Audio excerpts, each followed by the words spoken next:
So in this Interactive Brokers tutorial video, I'll be showing you guys how to deposit funds into your account here on Interactive Brokers. So once the app is opened up, I want you to go to the top left and press on the three horizontal lines.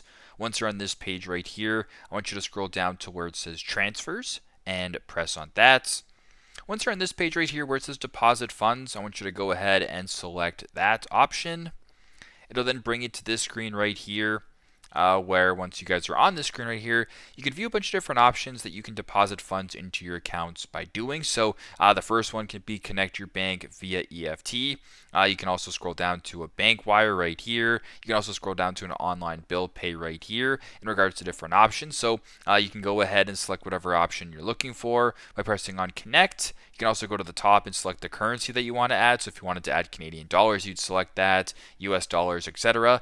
You can go ahead and select your method. It'll also tell you the pros and cons in regards to the fees associated with it, the time it'll take, and then you can make your decision this way. So just proceed with the steps this way, then you can go ahead and add money into your account and deposit funds and start investing here on Interactive Brokers. So very simple, very straightforward. That is how to deposit funds into your account here on Interactive Brokers. Thanks again for watching, and I hope this video helps.